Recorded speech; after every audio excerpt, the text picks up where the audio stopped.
नमस्कार, ANB news देख रहे हैं आप और मैं हूं आपके साथ हितेंद्र। बुलेटिन का आगाज करेंगे। कोरोना वायरस से संक्रमित होने के बाद ब्रेन सर्जरी हुई और फेफड़ों के इन्फेक्शन से जूझ रहे पूर्व राष्ट्रपति प्रणब मुखर्जी का इलाज लगातार वेंटिलेटर पर अभी भी जारी है।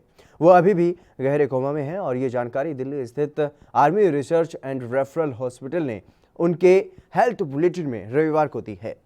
अस्पताल के मुताबिक प्रणब मुखर्जी का फेफड़ों के इन्फेक्शन का इलाज हो रहा है और स्पेशलिस्ट डॉक्टरों की टीम लगातार उनकी निगरानी कर रही है। बता दें कि इससे पहले शनिवार को जारी हेल्थ बुलेटिन में आर्मी हॉस्पिटल के अधिकारियों ने यह बताया था कि पूर्व राष्ट्रपति प्रणब मुखर्जी के फेफड़ों में हुए संक्रमण का इलाज किया जा रहा है। डॉक्टरों ने बताया था कि प्रणब मुखर्जी के गुर्दे पहले से काफी अच्छे तरीके से काम कर रहे हैं।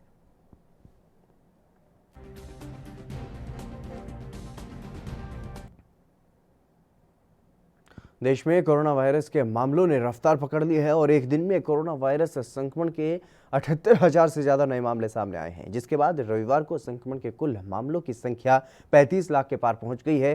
कोरोना के बढ़ते मामलों पर बीजेपी नेता शाहनवाज हुसैन ने प्रतिक्रिया दी है। उन्होंने कहा है कि कोरोना का खतरा अभी टला नहीं है, ऐसे में सभी को गाइडलाइंस का पालन करना होगा और इसके साथ ही उन्होंने और भी कई मुद्दों पर प्रतिक्रिया दी है। आपको सुनवाते हैं। रखना पड़ेगा। देखिए, कोरोना के केसेस अभी भी बड़ी तादाद में आ रहे हैं और सब लोगों को इसकी फिक्र है। कोरोना से लड़ने के लिए सरकार पूरी तत्परता से उस पर ध्यान दे रही है, लेकिन जब तक लोग खुद ध्यान नहीं रखेंगे तो इसका ध्यान नहीं रखा जा सकता। कोरोना से लड़ाई एक बड़ी लड़ाई है, उसमें फेस मास्क का ध्यान रखना, हाथ सैनिटाइज करना, सोशल डिस्टेंसिंग को किसी भी शर्त पर नहीं तोड़ना, इन चीज़ों का ध्यान रखना। सोनिया जी पहले भी बोलती रही हैं, जहर की खेती, जहर बोने का काम, ये सब जो शब्द हैं, पता नहीं इसका मतलब किसने उनको क्या समझाया है, लेकिन ये सब शब्द बड़े कठोर हैं।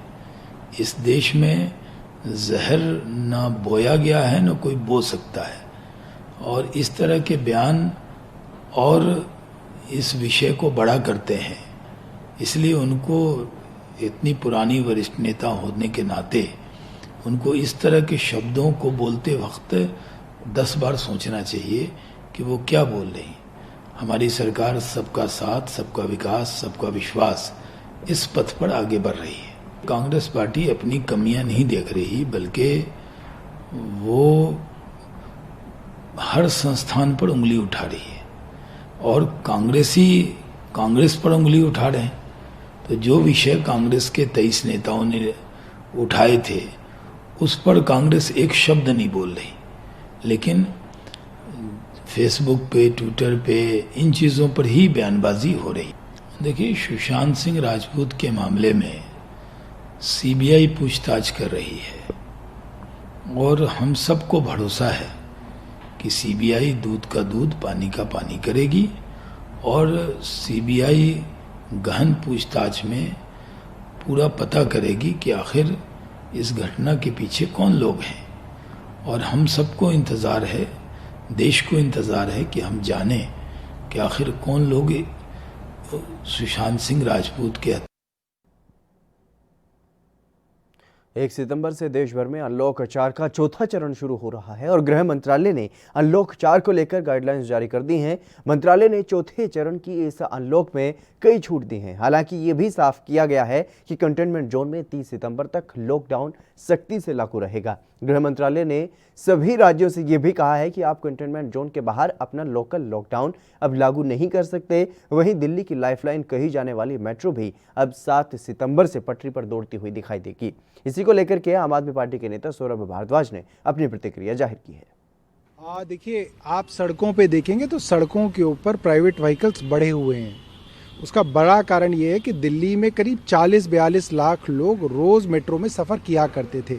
तो अगर फेज्ड मैनर में मेट्रो चलाई जाए, जैसा कि मैंने सुना, उसके अंदर एहतियात बरती जाएं और टेम्परेचर और सैनिटाइजेशन हाथों की लोग करें, तो एक एग्जाम्पल के तौर पे इसको शुरू किया जा सकता है और सिचुएशन को मॉनिटर किया जा सकता है। मैंने देखा है कि 7 तारीख से सारे देश में जहाँ जहाँ मेट्रो है केंद्र सरकार ने उसको फेज्ड मैनर में शुरू किया है। मुझे लगता है कि इसके अंदर कोई बुराई नहीं है एक बार शुरू।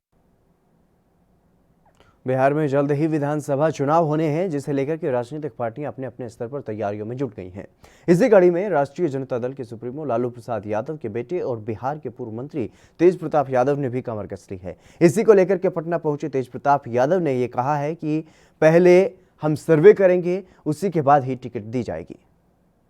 बहुत सारे लोग अभी लगातार लोग सब मिल ही रहे हैं, चाहे आवास पे भी लोग आ जाते हैं, तो यहाँ सोशल डिस्टेंस का पालन करते हुए अपना यहाँ पे लोगों से मिलने का काम कर रहे हैं। और सबसे बड़ी खबर तो ये है कि हमारे साथ सिंगर हैं प्रमोद प्रेमी, अच्छा, भोजपुरी गायक प्रमोद सिंगर, ये भी कैंपेन करेंगे अपना संगठन के लिए, छात्र नौजवानों के लिए।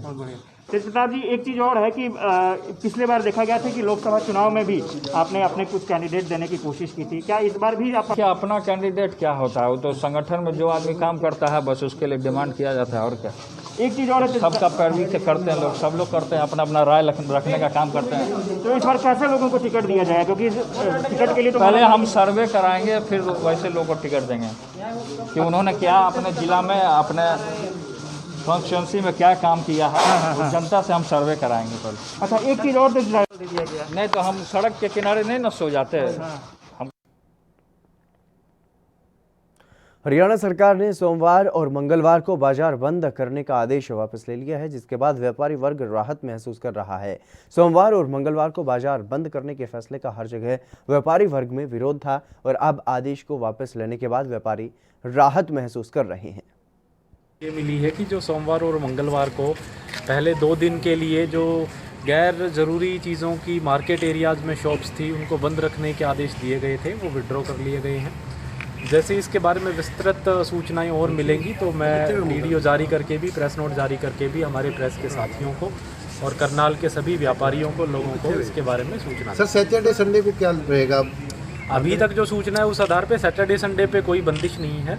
जिस तरीके से पहले की व्यवस्था बनी हुई थी उस प्रकार से ही चलेगी। किसी भी तरह की जो रोक की आदेश, ऑलमोस्ट मार्केट संडे को हमेशा बंद रहती है, और बाकी 6 के 6 दिन जो मार्केट हमारी ओपन रहेगी, शहरी क्षेत्रों में भी, ग्रामीण क्षेत्रों में तो पहले से ही खोलने का। ऑफिस वगैरह सर सारे गवर्नमेंट ऑफिसेज, प्राइवेट ऑफिसेज, जो भी कोई ढाबे, रेस्टोरेंट, सारी चीज़ें अब जो है 6 के। सुशांत सिंह राजपूत की मौत के मामले में सीबीआई जांच कर रही है, और वहीं मामले में आए दिन नए नए खुलासे भी हो रहे हैं। ऐसे में हर रोज तमाम नेताओं की प्रतिक्रिया भी सामने आ रही है। इसी कड़ी में अब कांग्रेस नेता केटीएस तुलसी ने भी बयान दिया है। उन्होंने कहा है कि यह मामला इतना पेचीदा नहीं है, नारकोटिक्स विभाग अपना काम कर रहा है। उन्होंने और क्या कुछ कहा है वो भी आपको सुनवाते हैं। तो मामला वेरीफाई हो सकता है कि वो ड्रग्स लेता था, जिस तरह से उसको वो डिप्रेशन था तो कई डॉक्टर्स के पास जाता था। तो ये सारा मामला जो है ज़्यादा इतना पेचीदा नहीं है। तो नारकोटिक्स में भी अगर वो लेता है, उसने अपनी गर्लफ्रेंड को बोल दिया कि भाई ये मंगवा दो, तो मैं समझता हूँ कि कंजम्पशन के लिए है, इसलिए ये इतना सीरियस ऑफेंस नहीं है। ये इस बात में कोई शक नहीं है कि इस वक्त देश के सामने सबसे ज़्यादा भीषण दौर से निकल रहे हैं। इतना ज़्यादा मुश्किल देश ने कभी झेली नहीं है। पैंडेमिक है, इकोनॉमी है, और नारायण मूर्ति जो इन्फोसिस के फाउंडर हैं, उन्होंने ये कहा है कि 1947 से भी बदतर रिसेशन हो जाएगा। तो इस वक्त प्रधानमंत्री जी को इसका संज्ञान लेना चाहिए, और जो भी कदम उठाए जा सकते हैं वो उठाने चाहिए। और जो नफरत की राजस्थान के सीकर में सांसद स्वामी सुमेधानंद सरस्वती ने कांग्रेस की राज्य सरकार पर जन विरोधी नीतियों, वादा खिलाफी को लेकर के हमला बोला है। सांसद ने कहा है कि केंद्र सरकार जो भी रुपए राज्य सरकार को दे रही है, वो रुपए राज्य की कांग्रेस सरकार आम जनता तक नहीं पहुंचा रही है। साथ ही सांसद ने यह भी बताया है कि कांग्रेस शासन के खिलाफ बीजेपी 31 अगस्त को सभी मंडलों में जीएसएस के बाहर धरना प्रदर्शन करेगी और 2 सितंबर को उपखंड स्तर पर धरना प्रदर्शन किया जाएगा। 4 सितंबर को बिजली बिल माफी को लेकर के प्रदेश भर में राज्य सरकार के खिलाफ प्रदर्शन होगा और बिजली अधिकारियों को ज्ञापन दिए जाएंगे। बता दें कि जिला स्तर पर प्रदर्शन करते हुए जिला मजिस्ट्रेट को ज्ञापन भी दिए जाएंगे।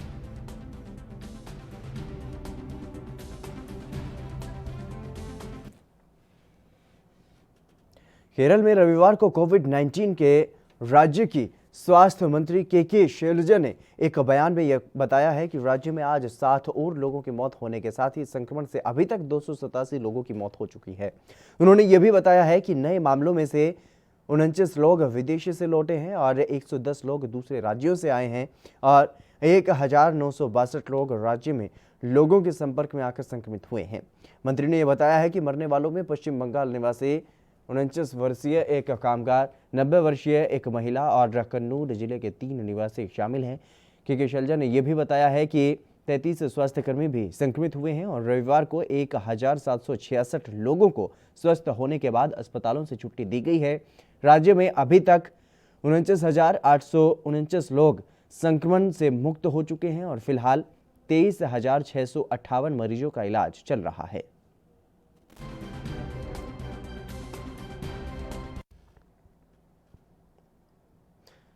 कोरोना संक्रमण से नेता अभिनेता भी इसके असर से नहीं बच पा रही हैं। छत्तीसगढ़ के मुख्यमंत्री भूपेश बघेल भी अगले 4 दिन के लिए आइसोलेशन में चले गए हैं। दरअसल उनके ओएसडी और पीएसओ कोरोना पॉजिटिव निकले हैं और एहतियात के तौर पर सीएम ने भी खुद को आइसोलेट करने का फैसला किया है। सीएम बघेल ने खुद ट्वीट करके इस बात की जानकारी दी है। उन्होंने बताया है कि उनके ओएसडी और पीएसओ कोरोना पॉजिटिव पाए गए हैं। हालांकि सीएम की रिपोर्ट नेगेटिव आई है, लेकिन सीएम सावधानी के तौर पर 4 दिन के लिए खुद को लोगों से दूर रख रहे हैं और साथ ही उन्होंने जनता से भी एहतियात बरतने की अपील की है। आपको बता दें कि छत्तीसगढ़ में कोरोना के आंकड़े दिनों दिन बढ़ रहे हैं और शनिवार को राज्य में 1157 नए मामलों की पुष्टि हुई है और जिसके बाद कोरोना वायरस से पॉजिटिव मरीजों की संख्या बढ़कर के अब 28,390 तक पहुंच गई है।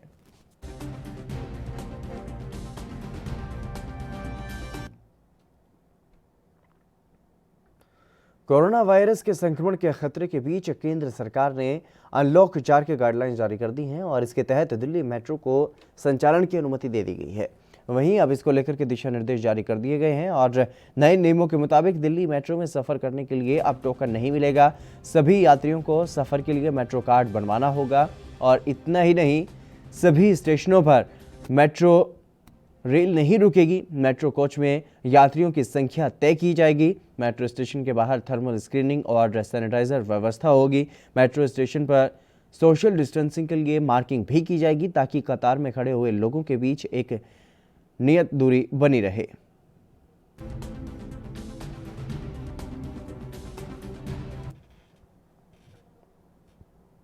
देश में लगातार बढ़ रही महंगाई और बेरोजगारी के खिलाफ पूर्व मुख्यमंत्री हरीश रावत ने देहरादून में उपवास कार्यक्रम किया, जिसके समर्थन में वरिष्ठ कांग्रेस नेता जयपाल जाटव ने भी कार्यकर्ताओं के साथ हरिद्वार रोड पर सांकेतिक धरना दिया और सरकार के खिलाफ नारेबाजी करते हुए प्रदर्शन भी किया गया।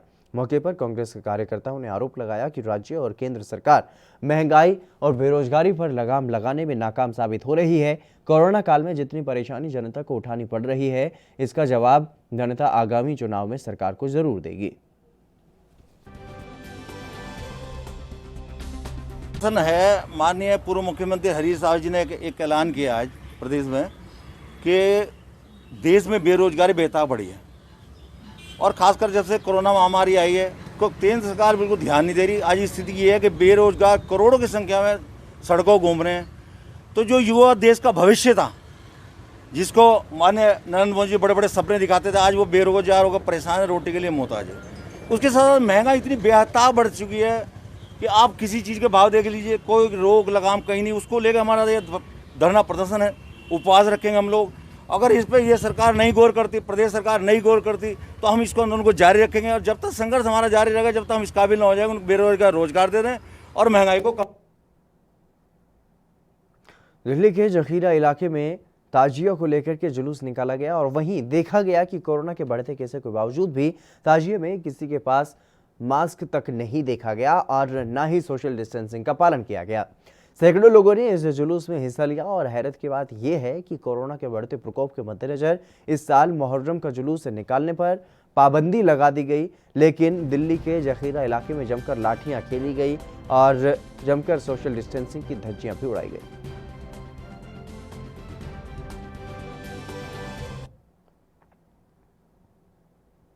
हरिद्वार में प्रशासन की ओर से हरिद्वार के बैरागी कैंप में 3 अखाड़ों के निर्माण हटाने का नोटिस जारी करने के बाद बैरागी अखाड़ों के संतों में उबाल देखने को मिला।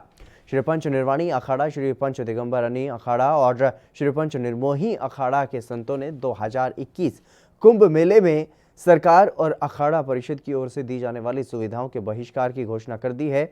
इतना ही नहीं, संतों ने राज्य सरकार से नोटिस वापस लेने की मांग भी की है और ऐसा न करने पर कुंभ मेले के शाही स्नान के बहिष्कार करने का विचार भी करने की बात कही है।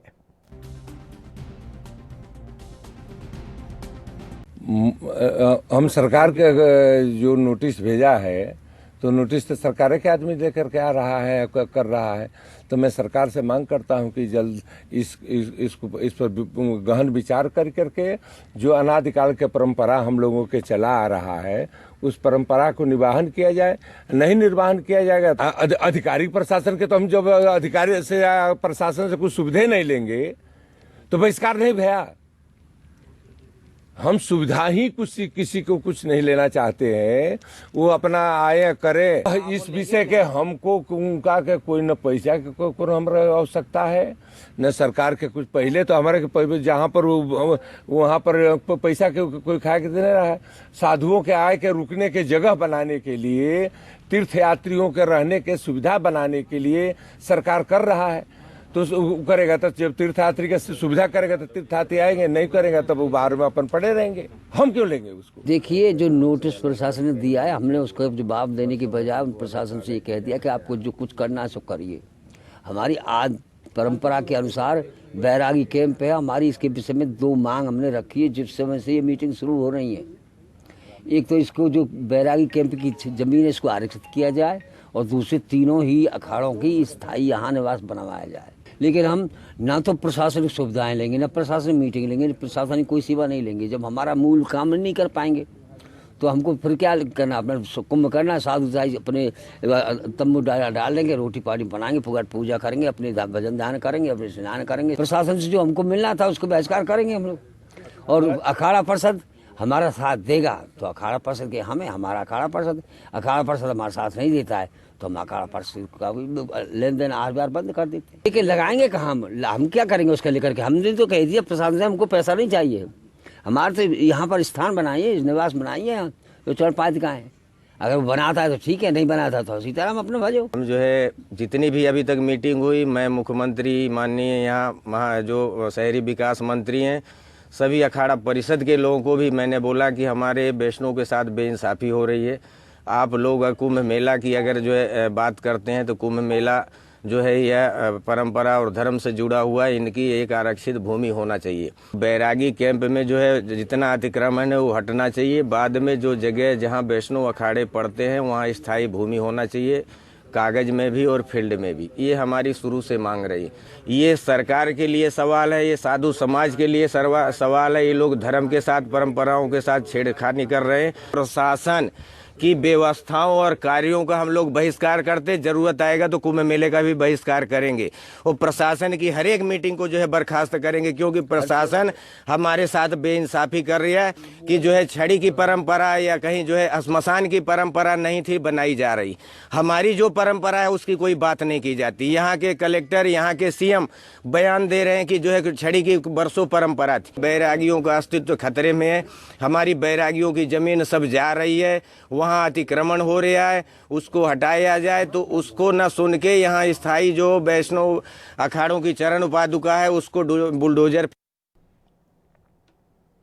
हरियाणा के अंबाला में बन रहे अंतर्राष्ट्रीय स्तर के फुटबॉल स्टेडियम का निरीक्षण करने हरियाणा के गृह और स्वास्थ्य मंत्री अनिल विज पहुंचे। दरअसल अंबाला कैंट में फीफा से अप्रूव्ड अंतर्राष्ट्रीय स्तर का फुटबॉल मैदान बन रहा है, जो कि 100 करोड़ की लागत से बन रहा है, जिसका अनिल विज ने करीब 1 घंटे तक निरीक्षण किया। और वहीं इस दौरान काम की धीमी रफ्तार से अनिल विज कुछ खफा भी दिखे, जिसको लेकर के अनिल विज ने जल्द ही अधिकारियों की बैठक लेने की बात भी कही है। विज ने यह कहा है कि यह स्टेडियम युवाओं के लिए एक सौगात है और यहाँ खिलाड़ियों के लिए हर सुविधा होगी। स्टेडियम बन रहे हैं, फुटबॉल स्टेडियम है, ऑल वेदर स्विमिंग पूल है, जिम्नास्टिक हॉल काफ़ी हद तक बनकर तैयार हो चुका है। आज इस सारों की प्रोग्रेस देखने के लिए मैं यहाँ पर आया था और ये काम तेज़ी से चलेगा, क्वालिटी का काम हो, अंतर्राष्ट्रीय मानकों पर पूरा उतरे, उसके लिए मैंने अधिकारी। मुक्ति के द्वार हरिद्वार में नमामि गंगे की ओर से बनाए गए चंडी घाट शमशान घाट पर अंतिम संस्कार कराने के लिए मृतक का आधार कार्ड लाना जरूरी होगा और साथ ही 3,680 रुपये अंतिम संस्कार के लिए देने होंगे। यह फरमान चंडी घाट शमशान घाट प्रबंधन की ओर से सुनाया गया है। इस फरमान का जहां हरिद्वार अंतिम संस्कार कराने वाले कई लोग इसको सही बता रहे हैं, तो कुछ लोग इस फरमान का विरोध भी कर रहे हैं। लोगों का कहना है कि शमशान घाट की ओर से जो शुल्क लिया जा रहा है वो मिडिल क्लास परिवार के लिए तो ठीक है, लेकिन जो गरीब लोग हैं उनके लिए ये शुल्क ज़्यादा है और उनके लिए शुल्क में कुछ छूट होनी चाहिए।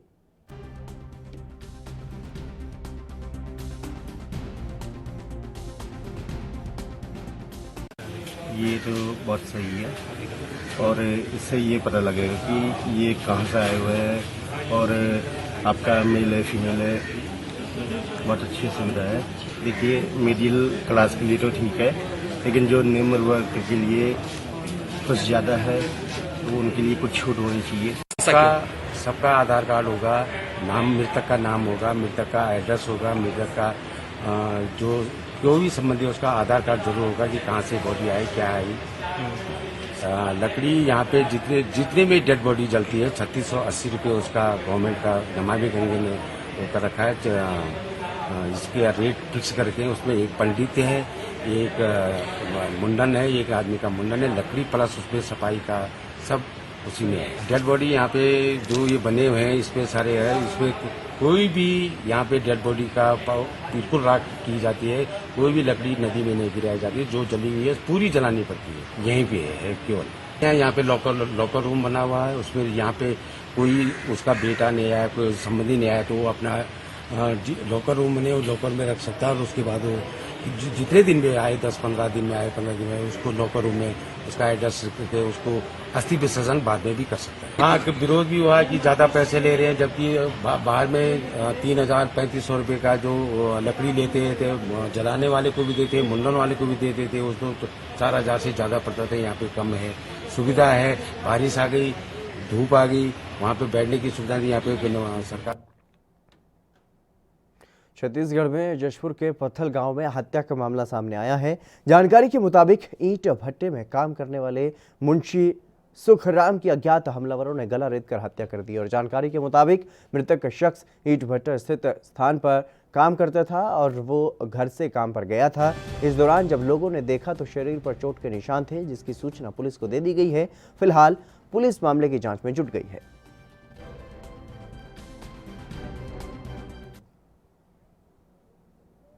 उत्तराखंड के नैनीताल में धार्मिक विश्वास का एक ऐसा नज़ारा कैमरे में कैद हुआ है जिसे देखकर धर्म की राजनीति करने वालों का चेहरा उतर जाएगा। कैमरों में तस्वीरों में नजर आया है कि एक बुर्खा पहने एक महिला ने अपने साथ आई बच्ची के हाथ गोलू देवता मंदिर के आगे बैठे भिक्षु को दान दक्षिणा भेंट की है, जिसे एक कैमरामैन ने अपने कैमरे में कैद कर लिया है और इस वीडियो ने कुछ हद तक ये साबित कर दिया है कि मजहब में दान दक्षिणा ज़रूरतमंद को देने की नसीहत देता है।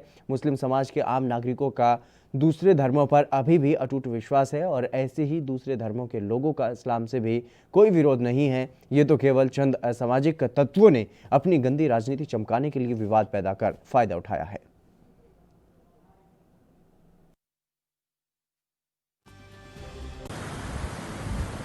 मैं कल ठंडी सड़क नैनीताल में एक कलाकार का इंटरव्यू ले रहा था तो मैंने अपने कैमरे में देखा कि पीछे की तरफ एक महिला, अपनी छोटी सी बच्ची जो मुस्लिम महिला थी, बुर्का पहने हुए थी पूरा, मुस्लिम महिला ने अपनी बेटी को कुछ दिया और वो बच्ची ने, छोटी सी बच्ची ने पास ही बैठे एक बाबा को कुछ पैसे दिए और वो बच्ची खुशी खुशी वापस आई। तो ये बहुत अच्छा लगा। आज के दौर में जहाँ हम हिंदू मुसलमान की लड़ाई देख रहे हैं, लेकिन सच्चाई यही है कि सब लोग मिलकर रहते हैं। धन्यवाद। हरियाणा में हफ्ते के शुरू में लगने वाला 2 दिवसीय लॉकडाउन के आदेश को राज्य सरकार ने वापस ले लिया है। इस बात की जानकारी हरियाणा के गृह मंत्री अनिल विज ने ट्वीट करके दी है। विज ने ट्वीट में यह लिखा है कि केंद्र सरकार ने अनलॉक 4 में प्रदेश सरकारों को लॉकडाउन करने का अधिकार नहीं दिया है, इसलिए हरियाणा सरकार का दिनांक 28 अगस्त सोमवार और मंगलवार को बाजार बंद रखने का आदेश भी वापस ले लिया गया है। अब कोई लॉकडाउन नहीं होगा। और बता दें कि 28 अगस्त को जारी आदेश में हरियाणा सरकार ने सप्ताह के अंत के बजाय शुरू के 2 दिन लॉकडाउन का निर्णय लिया था और शहरी क्षेत्रों में शनिवार और रविवार की जगह सोमवार और मंगलवार को दुकानें, शॉपिंग की दुकानें जो है वो बंद रखने के आदेश दिए गए थे। आवश्यक वस्तुओं की दुकानों को इसमें छूट दी गई थी।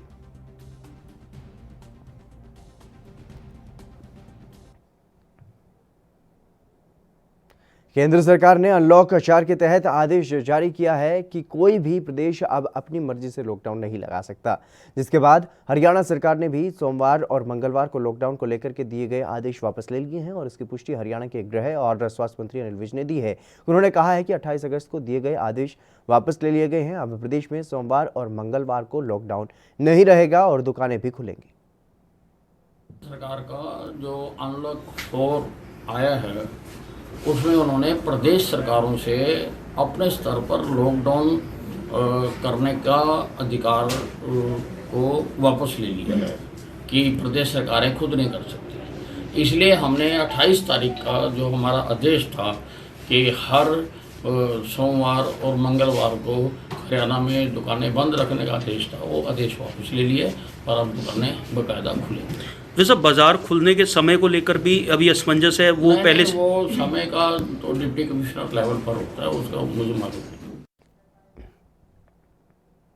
उत्तराखंड हाईकोर्ट में द्वाराहाट विधायक के शारीरिक शोषण मामले में पीड़िता ने याचिका दायर कर न्याय की गुहार लगाई है। पीड़िता ने अपने खिलाफ दायर हुई एफआईआर को खत्म करने की अदालत से प्रार्थना की है।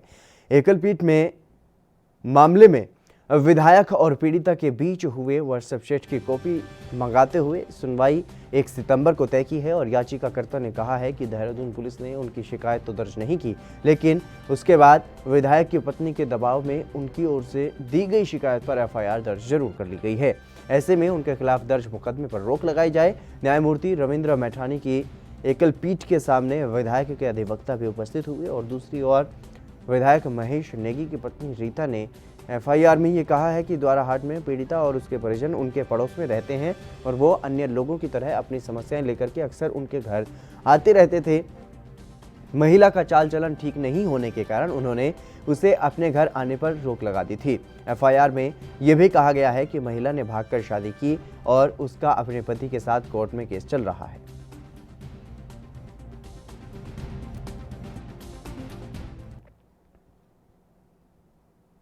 चलिए फिलहाल रुकेंगे एक छोटे से ब्रेक के लिए, जल्द हाजिर होंगे।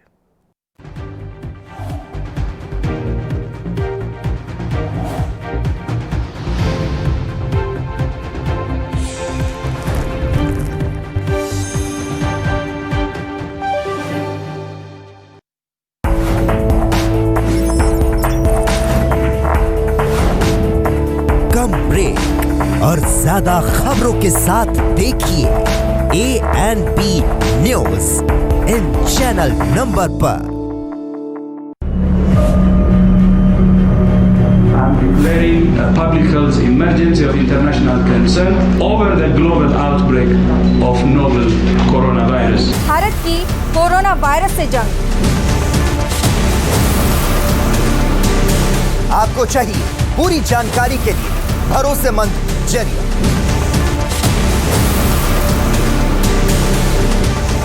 जानकारी जो अफवाहों पर ना हो। 24 घंटे 7 दिन लगातार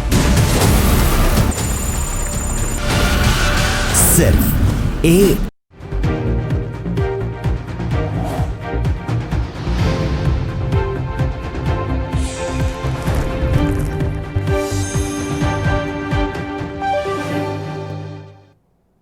ब्रेक के बाद एक बार फिर से आप सभी का स्वागत है। खबरों में आगे बढ़ेंगे। केंद्रीय गृह मंत्रालय की ओर से अनलॉक 4 की गाइडलाइंस जारी होने के साथ ही उत्तराखंड सरकार ने भी प्रदेश में आने वाले लोगों की प्रतिदिन 2000 लोगों की सीमा का प्रतिबंध जो है वो अब हटा लिया है। इसके साथ ही स्मार्ट सिटी की वेबसाइट पर पंजीकरण कराना भी अब अनिवार्य कर दिया गया है और सरकार का तर्क है कि ये कॉन्टैक्ट ट्रेसिंग के लिए ज़रूरी है। प्रदेश के लोगों को भी पंजीकरण करना होगा, हालांकि अप्रूवल की ज़रूरत नहीं होगी और MHA की जारी की गई नई गाइडलाइंस में यह स्पष्ट कर दिया गया है कि राज्यों को केंद्र की अनुमति के बिना कंटेनमेंट जोन के बाहर किसी तरह का प्रतिबंध लगाने का अधिकार नहीं होगा। प्रदेश में कोरोना संक्रमण के मामलों को देखते हुए प्रति 2000 लोगों को ही आने की अनुमति थी और इसके साथ ही जिला अधिकारियों को अतिरिक्त 50 पास जारी करने को कहा गया था।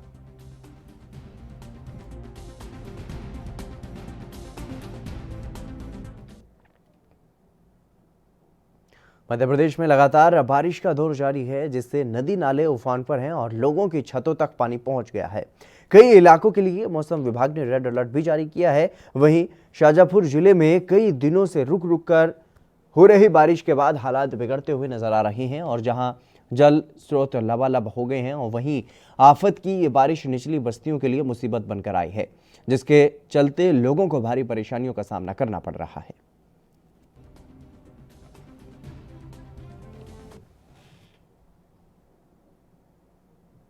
उत्तराखंड के रुड़की में विधायक देशराज कर्णवाल की झबरेड़ा विधानसभा में पड़ने वाले गांव माधोपुर के ग्रामीणों ने विधायक और सांसद डॉक्टर निशंक पोखरियाल मुर्दाबाद और बीजेपी मुर्दाबाद के जमकर नारे लगाए।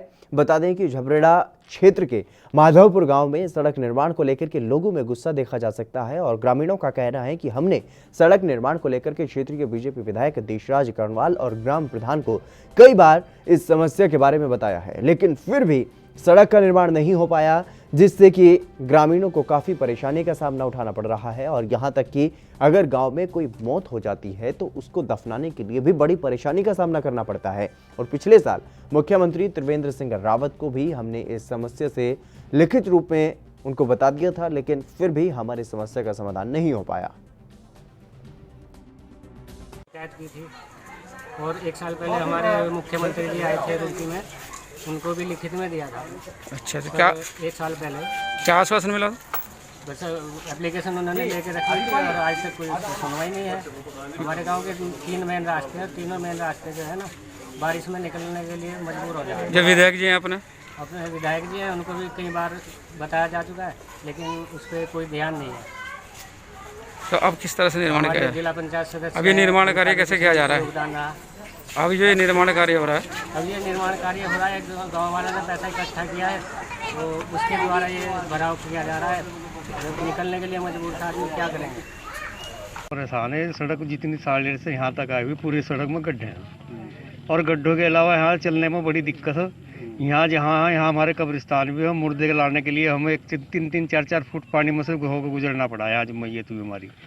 और किसी प्रधान ने, किसी विधायक ने, किसी जिला पंचायत ने या किसी MP साहब ने भी हमारे इस पर समस्या को कोई ध्यान नहीं दिया, जबकि हमने SDM, DM सबके यहाँ इनकी एप्लीकेशन लग दी है, लेकिन कोई गाँव वालों की समस्या सुनने के लिए तैयार नहीं है। लेकिन बिल्कुल यहाँ चलना भी दूभर, कोई मेहमान हमारे यहाँ नहीं आ सकता, हम अपने मैयत को ले जा सकते, हम गांव से बाहर नहीं जा सकते। अगर जिस दिन बारिश हो जाए उस दिन तो पूरा गांव बंद हो जाए। अब ये सड़क आम लोगों ने 10-10, 20-20, 50, 100 रुपये जमा करके चंदा इकट्ठा करके उससे सड़क निर्माण हम कर रहे हैं अपना, ताकि हम यहाँ कम से कम निकल सकें। लागत तो अभी इसमें 1000 रुपये ट्राली के हिसाब से पड़ रही, जितनी भी होगी वो बाद में हिसाब करा जाएगा। क्या हमारे यहाँ तो बच्चों की सगाई भी करनी बंद कर देंगे लोग, अगर यही हालात रहा। जितने हो गया इधर जो इकबालपुर से आ रहा वो ननेड़े में बंद हो गया और इधर एक बार भी नहीं आए यहाँ। तो एक बार आए थे कभी चुनाव के टाइम में, उसके बाद में कोई बात नहीं। यहाँ कर्णवाल जी हमारे यहाँ विधायक, प्रधान को तो हम रोज अवगत करा रहे, लेकिन और वो यहीं के रहने वाले कहीं बाहर के तो आए, उन्हें दिखाई भी दे रहा, लेकिन कोई समस्या का समाधान वो कह दे मेरे पास तो कोई फंड ही नहीं है, मैं कहाँ से ठीक करा दूंगा इसे। इसलिए लोगों ने समस्या का भारत में मौजूदा परिस्थितियों को देखते हुए रूस में होने वाले बहुपक्षीय सैन्य अभ्यास में भाग लेने से इनकार कर दिया है। इसे लेकर जल्द ही भारत सरकार रूस को सूचना दे देगी। बता दें कि रूस में होने वाले कवकाज 2020 सैन्य अभ्यास में पाकिस्तान और चीन समेत 15 से अधिक देशों के भाग लेने की उम्मीद है और इस युद्धाभ्यास में भारत भी अपनी तीनों सेना की टुकड़ी भेजने वाला था, लेकिन अब कोविड-19 और अन्य परिस्थितियों को देखते हुए यहां पर भाग लेने से मना कर दिया गया है। भारत सरकार की तरफ से और रक्षा मंत्रालय ने इस संबंध में बयान जारी करके कहा है कि रूस और भारत विशेषाधिकार प्राप्त रणनीतिक साझेदार हैं। रूस के निमंत्रण पर भारत कई अंतर्राष्ट्रीय कार्यक्रमों में भाग ले रहा है। हालांकि कोविड-19 और इसके परिणाम स्वरूप अभ्यास में कठिनाइयों के कारण भारत ने इस साल के लिए कवकाज 2020 में रक्षा दल नहीं भेजने का फैसला किया है।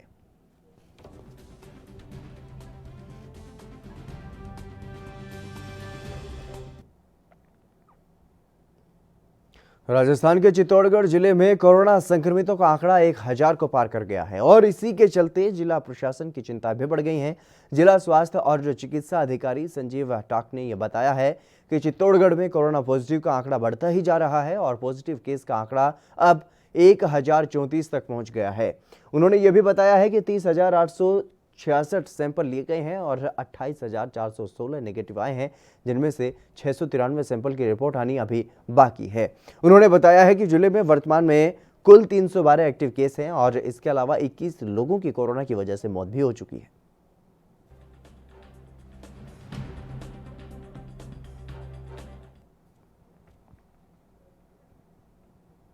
पंजाब के मुक्तसर साहिब में देह व्यापार के अड्डे का पर्दाफाश किया गया है और यहां पर गोनियाना रोड पर धड़ल्ले से देह व्यापार का काम चल रहा था।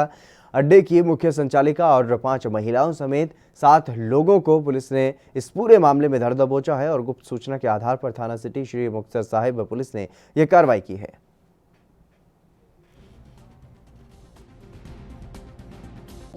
कोई मुक्तसर का है, कोई संगू धाउण का अलग-अलग है, कोई बाम पिंड का है।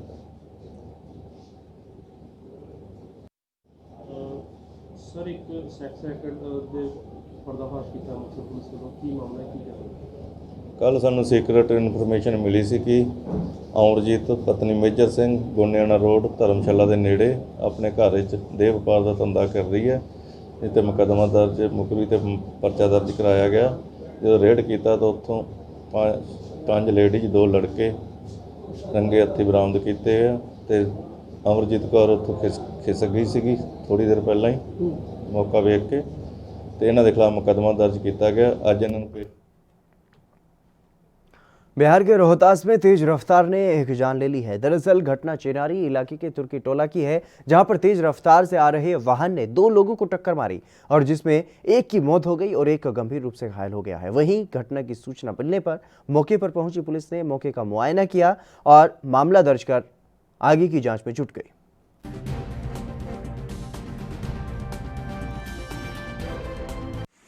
बैठे हुए थे मॉर्निंग वॉक करके, कोई बाइक अनबैलेंस आया, वहाँ पर जो लोग थे वो बता रहे थे और वो कंट्रोल नहीं कर पाया, मार दिया।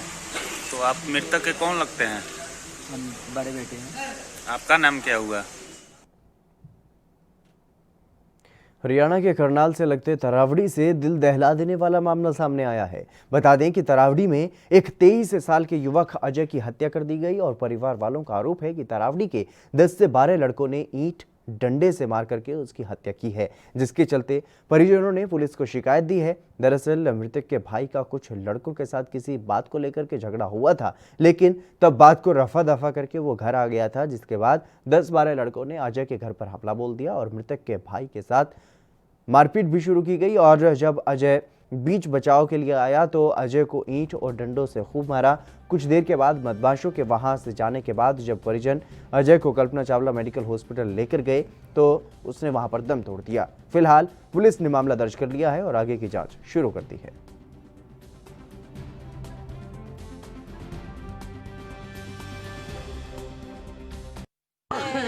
छोटे को पहले गुंडे सड़वा दे मारे ले, बोला मेरा जो बड़ा बच्चा आगे वो कूड़ा देखते नाल कुत्ते ने, पहले छोटे को कुत्ते ने गुंडे सड़वा दे।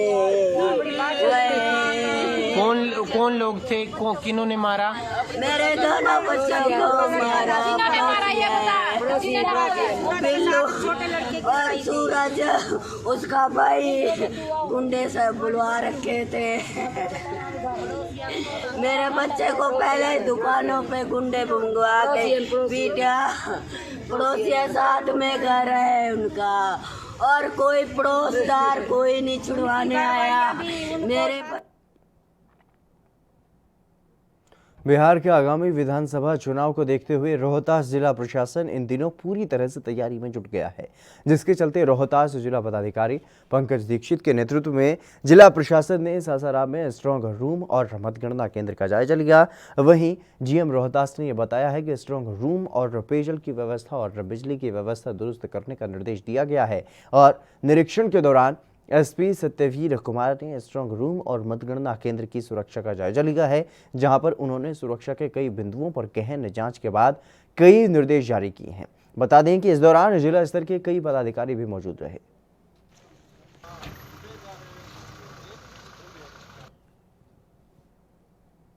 राजस्थान के पाली जिले में इस बार मानसून की देरी और बेरुखी के चलते किसानों में चिंता थी, लेकिन आज अचानक से मौसम विभाग द्वारा जारी की गई चेतावनी और अलर्ट सही साबित हुआ। मारवाड़ जंक्शन क्षेत्र में कई जगहों पर तेज और मूसलाधार बरसात से किसानों और क्षेत्रवासियों के चेहरे पर खुशी छा गई। देर रात से शुरू हुई बारिश से नदी नालों में पानी की आवक शुरू हो गई और वहीं क्षेत्र के बांध में पानी की आवक शुरू हो गई। हालांकि अरावली के क्षेत्र में सुबह से हो रही बरसात से नदी नालों में पानी आ जाने से आवागमन भी ठप हो गया था और वहीं प्रशासन ने तेज बरसात का अलर्ट जारी किया है और क्षेत्रवासियों को नदी नालों से दूर रहने के लिए सलाह दी गई है।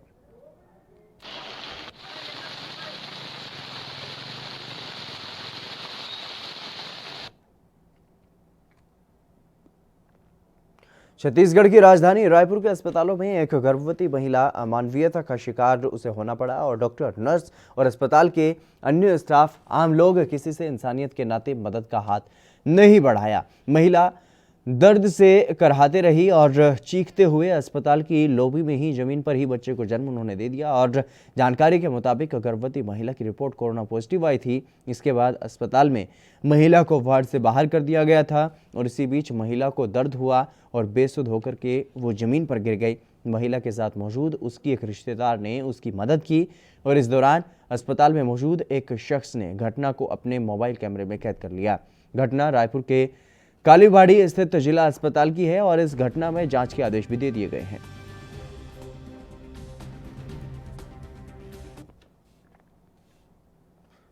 खबर उज्जैन से है, जहां योगेश मालवीय को वर्चुअल मोड पर राष्ट्रपति रामनाथ कोविंद ने द्रोणाचार्य अवार्ड से सम्मानित किया है।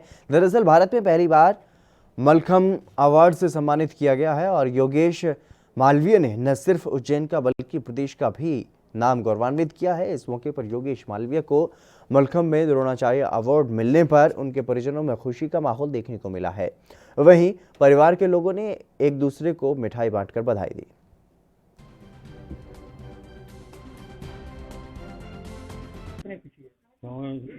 खुशी का तो कोई वो नहीं है, महत्व के कितनी खुशी हुई कुछ बयान नहीं कर सकता हूँ मैं। जो मेहनत उनने बचपन से की है, आपने भी देखी होगी, बहुत मेहनत की है।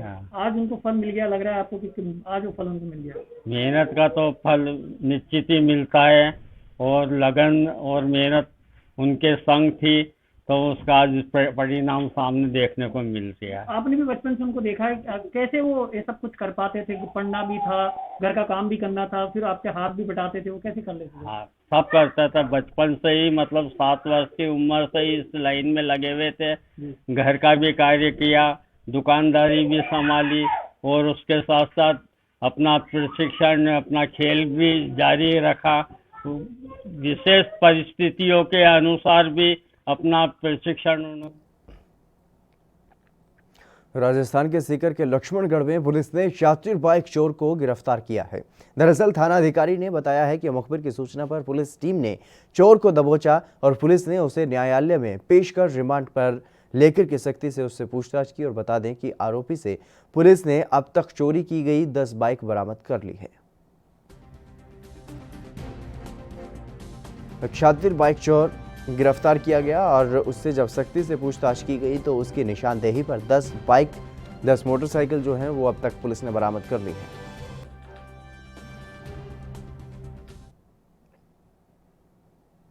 कोरोना काल में सरकार और समाज के बीच की सबसे निचली कड़ी अगर कोई है तो वो है आशा वर्कर्स। लेकिन यूपी के वाराणसी में आशा वर्कर्स किसके भरोसे हैं? जिनको समाज की चिंता है उनकी चिंता सरकार को क्यों नहीं है? सलारपुर की सुशीला मौर्य बताती हैं कि चिरई गांव में कोरोना सर्वे का काम चल रहा है और लोगों के बीच बिना संसाधन के ही जाना पड़ रहा है। शुरू में कुछ सैनिटाइजर और थर्मल स्कैनिंग जरूर सुविधा मिली थी, लेकिन बाद में वो भी ले लिया गया और 2000 रुपये महीने पर कोरोना जैसी जानलेवा बीमारी के खतरे के बीच सुशीला चिरई गांव के दीनापुर गांव में सर्वे के काम से जुटी हुई हैं और सरकार की तरफ उम्मीद भरी नज़रों से देखने वाली सुशीला को सरकार से क्या मदद मिलती है, ये तो सरकार को तय करना है। ये कोरोना का सर्वे चल रहा है जो कि हर घर में जाना है और एक एक परिवार से मिलना है और उनको कोरोना के बारे में यानी सर्दी जुकाम बुखार के बारे में पूरी जानकारी लेनी है। तो क्या लगता है कि जो कोरोना काल में आपको कुछ मिला नहीं, किट वगैरह, कैसे कर रहे हैं आप लोग? किट नहीं मिला है। किट जो मिला था, किट में जो थर्मा स्कैनिंग और पल्स ऑक्सीमीटर मिला था वो तो जमा हो गया है, मगर फिर भी अपनी जान को जोखिम में डाल के हम लोग फील्ड में निकले हुए हैं। हर घर जाते हैं, पूछताछ करते हैं। अगर कोई ऐसा संदिग्ध मिलता है तो उसको पीएचसी पे भेजते हैं। जो जाने वाला नहीं होता है वो अपने अधिकारी कर्मचारी को बुला के यहीं पे सैंपलिंग करवा देते हैं। तो कैसा बिहेव होता होगा गांव में जाती होंगी तो लोगों को? गांव में तो बिहेव एकदम बेकार है भैया। कभी कभी ऐसी नौबत आ जाती है कि जो कि धक्के मार के बाहर निकाल देते हैं लोग। सरकार का वेतन क्या है आपका? सरकार में कोई हम लोग का वेतन नहीं है, मानदेय मिलता है 2000 रुपये मंथली। 2000 तो हमारे किराया भाड़ा भी मौजूद है, मतलब नहीं हो पाते हैं। रात बिरात कॉल आती होगी आपको, तो कैसे करते होंगे? रात बिरात कॉल आती है तो घर परिवार बच्चे को छोड़ के उसके बाद जाते हैं। कितना हो बच्चा बीमार हो, कितना हो पति बीमार हो, घर में सास बूढ़ी हैं वो बीमार हो, हाँ, मगर इनको नहीं देखना है। मगर जिसका फ़ोन आ जाता है उसके यहाँ पहले। बीते दिनों लखनऊ के हसनगंज क्षेत्र में कबीर मठ के प्रशासनिक अधिकारी को कुछ बदमाशों ने गोली मार दी थी, जिसके बाद इलाज के दौरान उनकी अस्पताल में मौत हो गई थी। और इस मामले में आज लखनऊ पुलिस ने फरार 25,000 के इनामी बदमाश जितेंद्र उर्फ जितेश की मुठभेड़ के बाद गिरफ्तारी की है। वहीं उसका साथी मौके से हालांकि भागने में फरार हो गया है और सफल रहा है भागने में, जिसकी तलाश में अब पुलिस जुट गई है।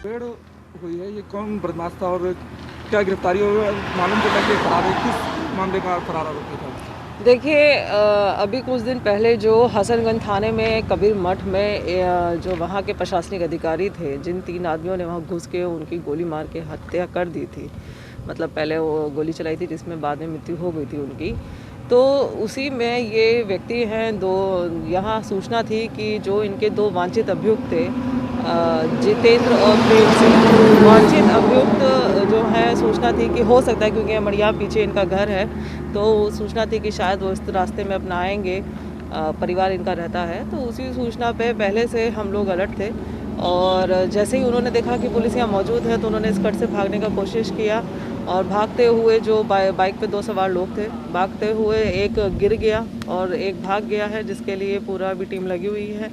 और दूसरा जब भाग के यहाँ नीचे से उतर के भाग।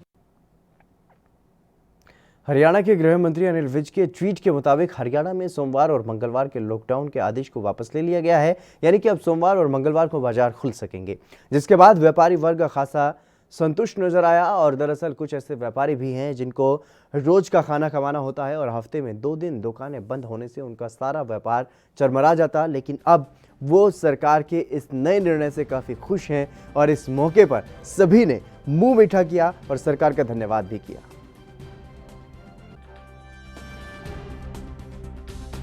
सबसे पहले तो मैं मीडिया का धन्यवाद करता हूं, जिन्होंने हमारी आवाज़ को पूरे हरियाणा में उठाया। और जाके कैबिनेट मंत्री मूलचंद का भी धन्यवाद है जाके आदमी, और हरियाणा सरकार का, जिन लोगों ने हमारी समस्या और जो आज की डेट में हमारे यहाँ कर्मचारी हैं या व्यापारी छोटा वर्ग है, वो काफ़ी परेशानी के दौर से गुजर रहा था।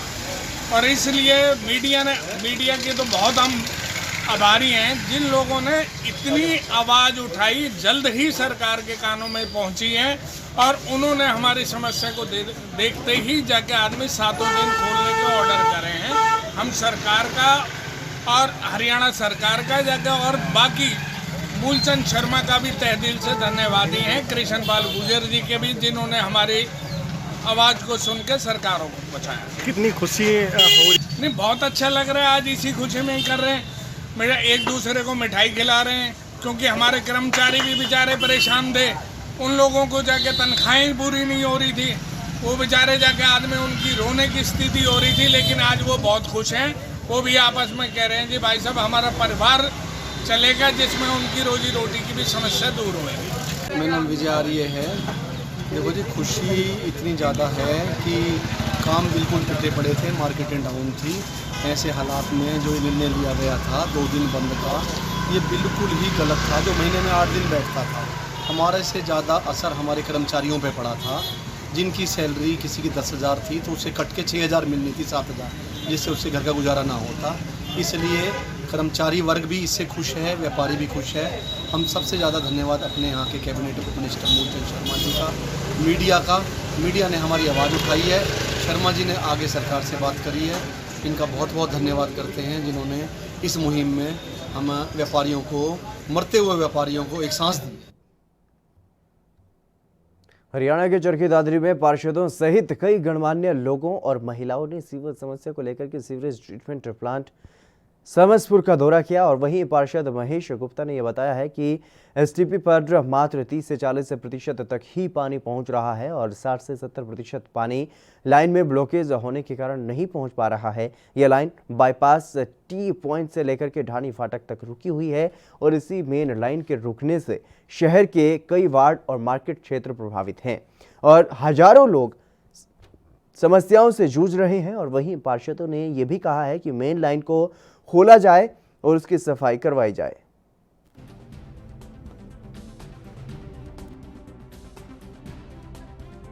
हरियाणा के चरखी दादरी का यह पूरा मामला है, जहां पर पानी के ब्लॉकेज का मामला सामने आया है और पानी लाइन ब्लॉकेज होने से मेन लाइन जो है वो रुकी हुई है। जिस तरीके से पानी की जो मेन लाइन रुकी हुई है उसकी वजह से पानी की सप्लाई नहीं हो पा रही है और पार्षदों ने ट्रीटमेंट प्लांट का दौरा भी किया है, ये देखने और समझने के लिए कि किस वजह से पानी की जो है सप्लाई वो नहीं हो पा रही है। हजारों लोगों को इसकी वजह से परेशानी हो रही है। जिस तरीके से जलभराव की समस्या इस वक्त देखने को मिल रही है और मानसून का अंतिम चरण अब चल रहा है और ऐसे में इस तरीके की समस्या सामने आना अपने आप में एक बड़ी समस्या है। के लिए आए थे कि क्या एसटीपी सही प्रॉपर काम कर रही है क्या नहीं कर रही है। तो यहाँ के कर्मचारियों ने हमें बताया कि जितना भी पानी पीछे से आ रहा है उसको हम समय पर लिफ्ट करते हैं, करीब 10 से 15 घंटे, कई बार 20-20 घंटे भी हम मोटरें चलाते हैं। तो जिस हिसाब से एसटीपी की वर्किंग है, जो कर्मचारियों ने बताया है वो ठीक है। और जो बात हमें यहाँ के पता लगी है वो ये है कि एसटीपी में केवल 25-30% ही पानी पहुँच पा रहा है, 70% या 60% पानी जो है वो नहीं पहुँच पा रहा। उसका एक मेन कारण है कि मेन ब्लॉकेज है, मेन लाइन में मेन ब्लॉकेज है। तो मेन जो ब्लॉकेज है, जब तक उसको नहीं खोला जाएगा और पूरा पानी एसटीपी में नहीं आएगा, तब तक दादरी के हजारों लोगों को राहत मिलने वाली। हरियाणा के चरखी दादरी में नगर व्यापार मंडल की बैठक स्थानीय अग्रसेन धर्मशाला में आयोजित की गई। बैठक की अध्यक्षता दादरी नगर व्यापार मंडल के कार्यकारी प्रधान रविंद्र सिंह गुप्ता ने की। बैठक में सभी ट्रेड यूनियन के प्रधान और नगर की सभी इकाई के प्रधान उपस्थित थे। बैठक में खास तौर पर सिर्फ रविवार को चरखी दादरी जिले के सभी दुकानों को बंद करने का निर्णय लिया गया और इस दौरान दादरी नगर व्यापार मंडल की बैठक में नगर के अनेक व्यापारी वक्ताओं ने अपने विचार रखे। इस बैठक में सर्वसम्मति से निर्णय लिया गया कि सभी दुकानदार सिर्फ एक ही दिन रविवार को अपनी दुकानों को बंद रखेंगे। तो जिस तरीके से लगातार कोरोना महामारी का जो प्रकोप है वो बढ़ रहा है, उसी को लेकर के नगर व्यापार मंडल की बैठक हुई और इस बैठक में तमाम व्यापारी जुटे और सभी ने अपने अपने विचार व्यक्त किए, लेकिन सर्वसम्मति से एक अहम फैसला सभी व्यापारियों ने लिया है। व्यापारियों ने चरखी दादरी में यह फैसला लिया है कि वो रविवार को सभी अपनी दुकानें बंद रखेंगे। तो स्थानीय अग्रसेन धर्मशाला में यह बैठक आयोजित की गई और इस बैठक में कार्यकारी प्रधान जो हैं उन्होंने इस बैठक की अध्यक्षता की और इसके बाद जिस तरीके से तमाम जो लोग इसमें शामिल हुए थे, जितने भी व्यापारी, उन्होंने सभी ने एक एक करके अपने अपने विचार प्रस्तुत किए। जिस तरीके से जो परेशानियां इस कोरोना महामारी के दौर में व्यापारियों को हो रही है, उनके समाधान करने के लिए ये बैठक का आयोजन किया गया था। और इस बैठक में जिस तरीके से सरकार ने अब ये फैसला लिया है कि अब किसी भी दिन दुकान बंद नहीं रहेगी। हालांकि इससे पहले शनिवार और रविवार को पूर्णतः लॉकडाउन की बात कही गई, लेकिन उसके बाद फैसला वापस लेते हुए सोमवार और मंगलवार को शहर में जो बाजार हैं उनको बंद रखने की बात कही गई। लेकिन अब ये दोनों ही फैसले वापस हो चुके हैं, तो ऐसे में सभी दिन दुकानें खोली जा सकती हैं। लेकिन व्यापारियों ने ये फैसला किया है कि वो रविवार को अपनी दुकानें बंद रखेंगे।